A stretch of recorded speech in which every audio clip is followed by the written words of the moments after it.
안녕하세요 여러분, 반갑습니다. 아주 좋아요. 자, 오늘은 바로크의 제1양식의 가장 대표적인 화가로서 당대에 가장 성공한 최고의 화가 페테르 파울 루벤스에 대한 이야기를 드리겠습니다.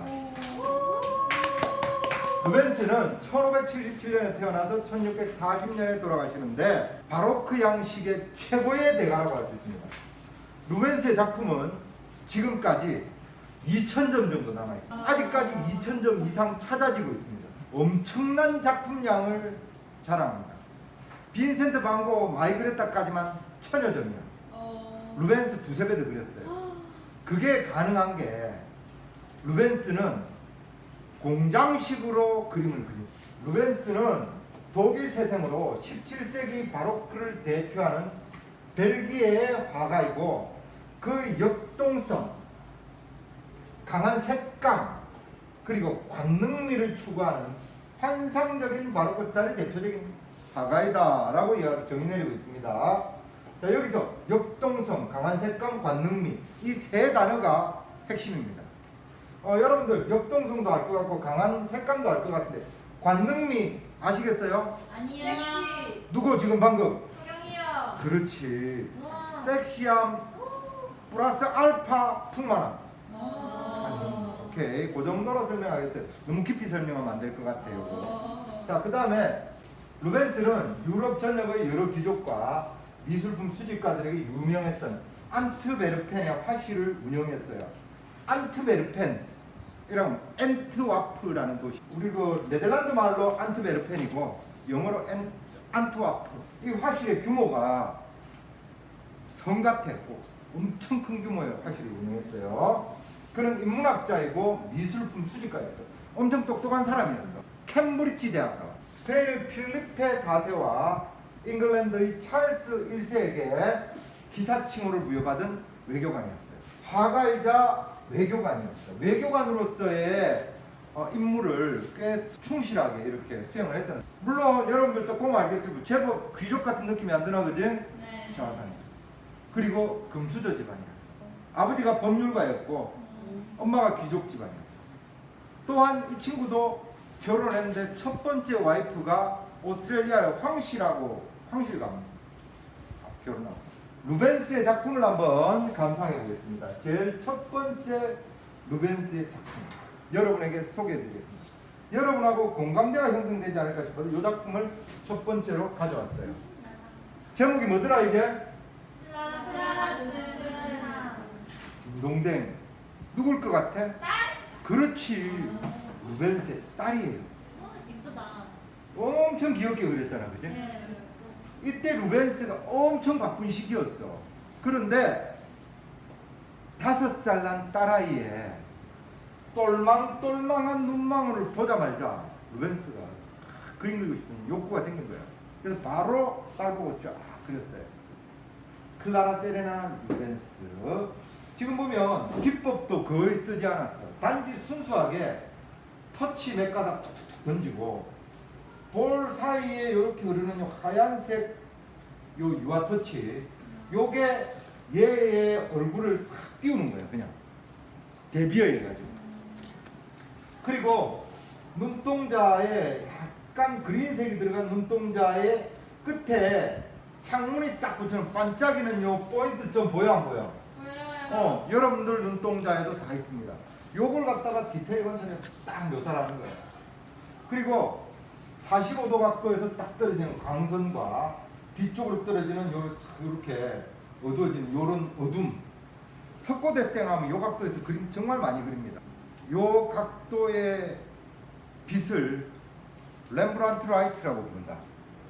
렘브란트 라이트. 근데 루벤스가 렘브란트에게서 배운 것 같지는 않고 그냥 스스로 이렇게 체득한 겁니다. 정말 예쁘게 그렸잖아, 그지? 이 클라라 세레나 루벤스는 루벤스의 가슴에 대못을 박습니다. 12살이 됐더니 병으로 저 세상으로 가. 가장 아끼는 딸이 간 거예요. 루벤스. 성공해도 허무했던 거지. 오케이? 그 다음 이 작품 제목이 뭐더라? 수잔나 루덴의 소사. 그렇지, 수잔나 루덴의 소사. 여러분, 수잔나 루덴이 누군지 압니까? 저 사람이요. 그렇지. 이 사람 맞아. 맞았어. 루벤스에게는 부인이 2명 있었어. 어머. 아까 제일 첫 번째 딸내미 이름 뭐더라? 클라라. 그 엄마 되는 이사벨라 브란트라는 여자가 있었어. 오스트레일리아의 왕족 가문 연결된 첫 번째 부인. 이 이사벨라 브란트가 일찍 갑니다. 근데 루벤스가 말년에 50대 후반에 만난 부인이 하나 있어. 2번째 부인인데 이름이 헬렌 프루망이라고 하겠어요. 이 헬렌 프루망의 언니야. 루벤스 나이가 50대 후반에 만나서 60대 살쯤에 결혼하는데 이 헬렌 프루망이 몇 살이었을까요? 20대. 누가 방금? 서경이요. 굉장히 파격적인 나이 차이를 이야기했어. 30대. 굉장히 파격적인 나이 차이를 이야기하지만 그거보다 조금 더 쓰세요. 네? 10대? 그렇지. 16살. 예? 너 몇 살이고? 16. 동갑이네. 어머. 하여간 그래 둘이 결혼을 해. 알았지? 그런데 그 언니야, 이 사람이.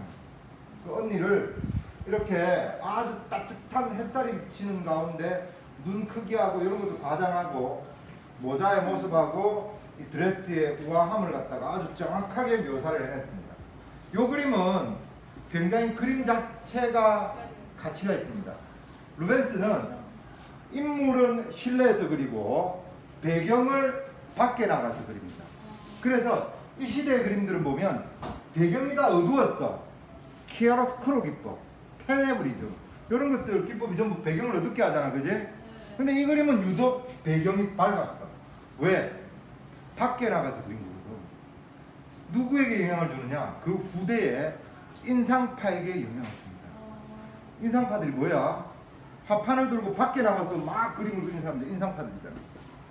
그래서 이 그림은 굉장히 채도가 밝은 루벤스의 새로운 기법을 실험한 그림이다 라고 할 수 있습니다. 알겠죠? 오케이?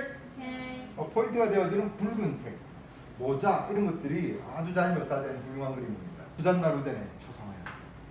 에도, 예수님이 십자가에 못 박혀 돌아가시고 예수님을 십자가에서 내린 그 슬픈 상황을 묘사한 겁니다. 루벤스는 구교의 지원을 받는 바로크 일량식의 화가야. 구교에서 요청을 했던 것 같아요. 이걸 그려달라고. 근데 보면 쫙 배경들이 좀 어둡게 처리돼지고 예수님이 이쪽 부분이 약간 밝은 느낌이 딱 드는 그런 테네브리즘적인 기법이 어느 정도 들어가 있고 루벤스답지 않은 색채를 사용했어요.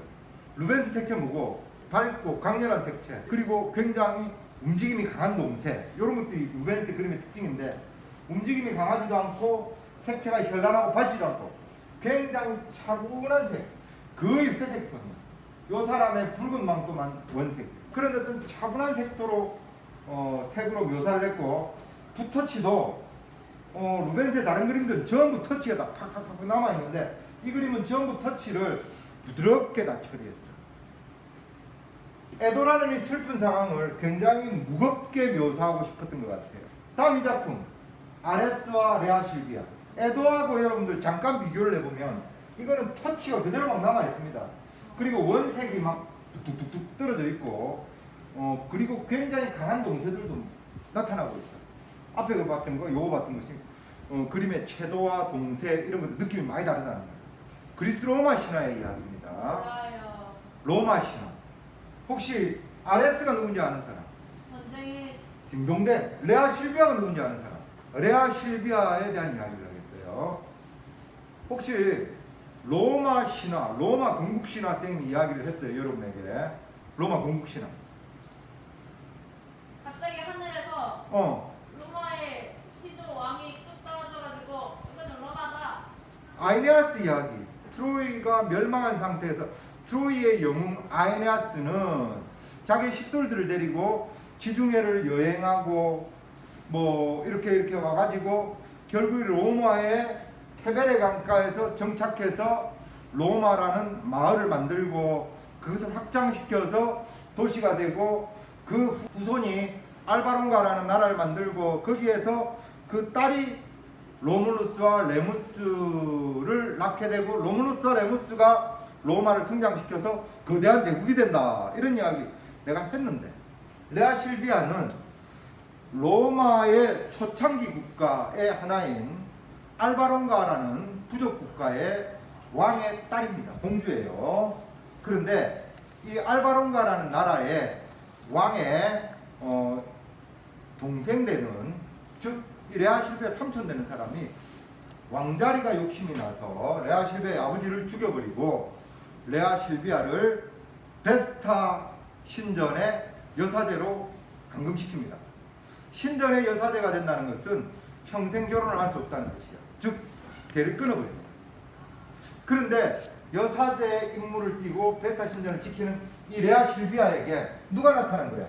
아레스. 바로 전쟁의 신 아레스가 나타나서 사랑을 나누게 되죠. 그래가 임신을 하게 되고 레아 실비아가 누굴 낳게 되느냐? 바로 로마의 건국자 쌍둥이 형제 로물루스와 레무스를 낳게 됩니다.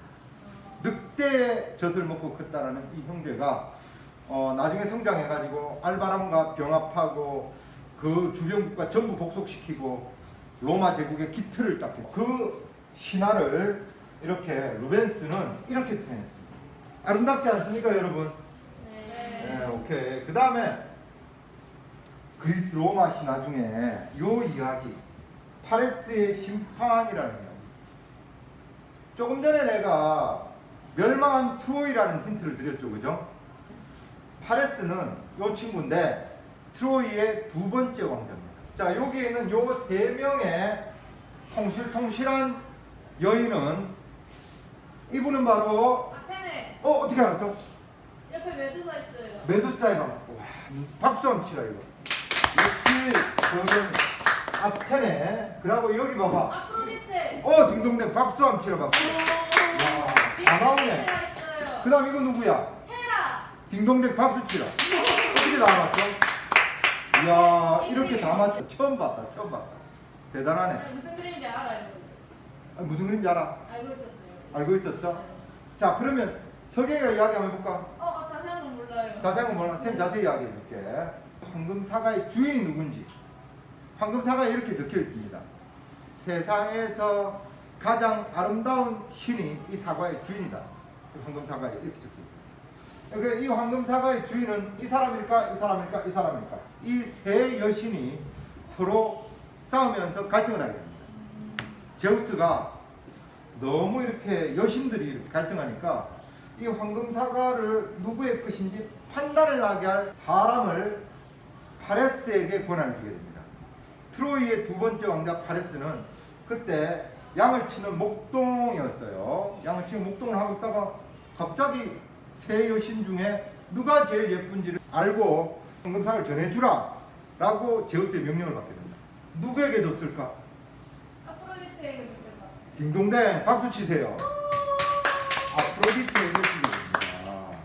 각각 멋진 제안들을 하게 돼요. 먼저 아테나는 모든 전쟁에서 나가면 승리할 수 있는 전략과 전술의 지혜를 주겠다 라고 이야기를 했고, 헤라는 아시아 대륙 전체를 통치할 수 있는 권한을 줄게 라고 이야기를 했고, 아프로디테가 뭐라고 제안했냐면 전 세계에서 제일 이쁜 여자를 네가 와이프로 맞을 수 있게 해줄게 라고 이야기를 했어요. 그 파레스가 뭘 선택했어? 와이프. 예쁜 와이프를 선택한 거야. 그지? 이게 인간이야. 이거는 트로이 전쟁의 불씨가 됩니다. 어떻게 되느냐? 이 시대에서 제일 예쁜 여자 누구냐? 바로 스파르타는 나라의 왕비 헬레나가 이 시대의 최고 예쁜 여자였어요. 아프로디테가 큐피트에게 시켜가지고 헬레나의 가슴에 파레스를 사랑하라고 화살을 꽂아버립니다. 그러고 파레스는 자기 형과 함께 스파르타에 무역을 하러 가게 돼요. 무역을 하러 가서 이렇게 다니다가 왕궁에 인사를 하러 딱 갔는데 왕비를 보게 된 겁니다. 너무 아름다운 왕비를 딱 보자마자 둘이 눈이 파파박 불꽃이 튀었어.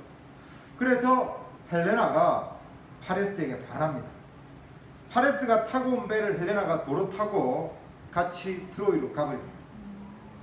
야, 스파르타의 왕 메날라우스인가 하는 왕이 열받을까 안 받을까? 맞아요. 열받았어요. 그래서 자기 형하고 막 주변에 있는 여러 나라에 도움을 청합니다.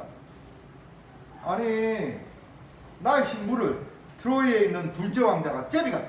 이거 가만히 있으면 안 된다. 이래가지고 군대를 조직합니다. 이때 조직된 영웅들이 어벤져스가 나타나.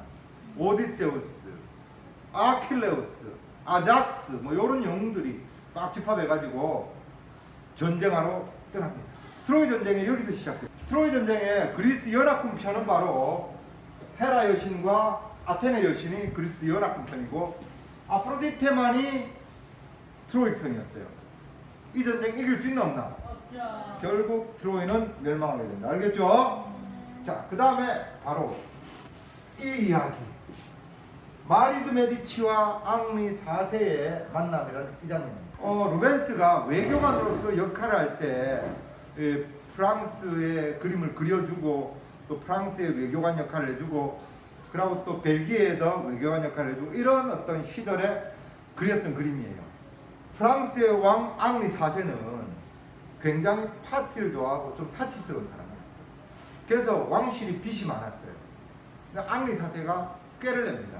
아, 이 왕실의 빚을 결혼을 통해서 없애버리자.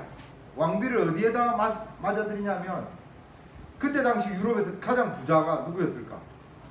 바로 메디치가였어요. 메디치가의 딸을 왕비로 맞았다. 그게 바로 마리드 메디치야.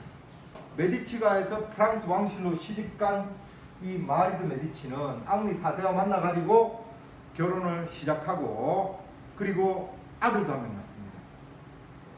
그런데 마리드 메디치하고 결혼한 지 한 4년 만에 앙리 4세는 갑자기 테러 당해가지고 죽어버려요. 졸지에 마리드 메디치가 어떻게 되겠어? 과부가 됐습니다. 그죠? 자기가 낳은 어린 아들하고 프랑스를 다스려야 되는 입장이 됩니다. 섭정에 들어갑니다. 어린 아들을 왕으로 세워놓고 뒤에서 정치를 하게 되겠죠. 그런데 아들이 한 19살 이래 되니까 옆에 있던 재상들이 아들을 쿡쿡 찌르는 거야. 어머니의 말을 들으면 안 됩니다. 어머니의 그 의사를 제발 따르지 마세요. 이런 식으로. 그래서 어머니를 귀양 보내세요까지 나와버렸어. 마리드 메디치를 이 아들이 누구냐면 루이 13세입니다. 루이 13세가 마리드 메디치를 라푼젤이 살던 성 탑에다가 가둬버려요.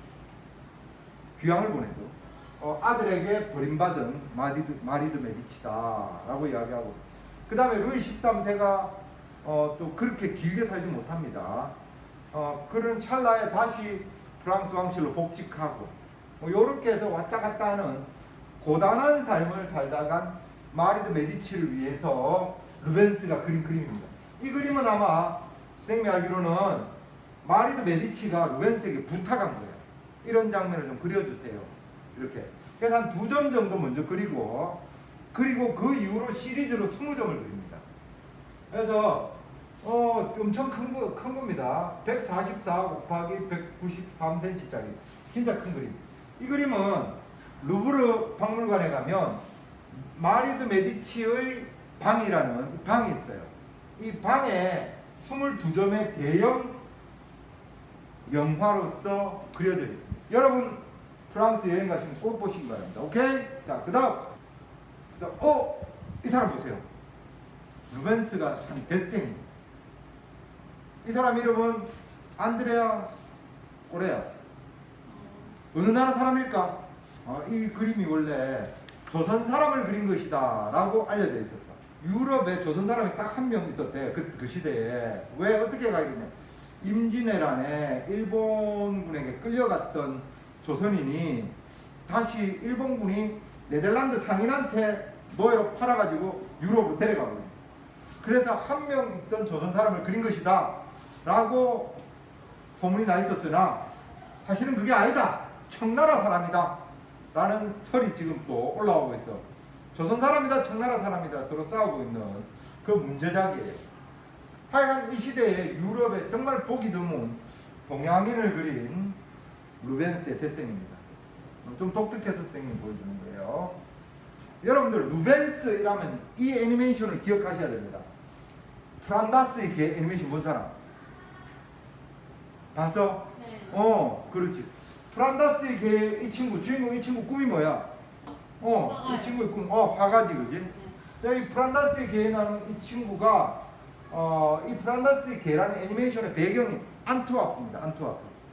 루벤스가 살고 있는 지방이에요. 안트와프 대성당. 이 대성당에 얘가 애니메이션 끝날 때 마지막에 이 성당에서 죽습니다. 이 개를 안고 같이 죽는 거예요. 그 장면에 나왔던 그림이 바로 이 그림입니다. 안트와프 대성당 요 그림이에요. 요 그림 밑에서 저 아이가 죽는 장면으로 애니메이션을 마무리하는데 이 그림이 누가 그린 그림이다? 루벤스가 그린 그림이다. 요 그림 자세히 보면 이렇게 생겼어요. 예수님이 십자가에 매달려 올라가시는 그 장면을 이렇게 그림으로 표현한 거예요. 루벤스의 강렬한 색채와 역동적인 근육의 모양 등을 볼 수 있는 그런 멋진 작품입니다. 루벤스는 이 작품 이후에 굉장히 스타가 되게 됩니다. 애니메이션에까지 출연한 작품이었다. 이렇게 보면 돼요. 선생님이 아까 이야기했듯이 루벤스는 안트베르펜에 대형 화실을 운영했다고 그랬잖아요. 그죠? 어느 정도 크기의 화실인지 사진으로 여러분께 보여드리려고 내가 가져왔어요. 이 정도 규모입니다. 엄청난 큰 화실이었어요. 설계 자체를 루벤스가 했습니다. 루벤스가 설계하고 3층짜리 건물이고 그때 당시에 입구가 이렇게 조각으로 장식돼 있고 그리고 측면에서 보면 3층으로 이렇게 딱 굉장히 큰 공간에 진짜 학교만한 크기의 화실을 운영했다는 거죠. 학교가 아니고 궁궐만한 크기. 근데 안트베르펜에 이 원래 화실이 있고 유럽 여러 곳에 이와 같은 화실들을 몇 개를 운영해서 루벤스는 돌아다니면서 멀티플하게 작업을 했던 사람입니다. 아직도 2000점 정도 발견되지 않은 그림이 있다라는 이야기가 있습니다. 오케이? 루벤스에 대한 이야기였습니다. 오늘 수업 이걸로 마쳐도 되겠습니까? 네. 박수!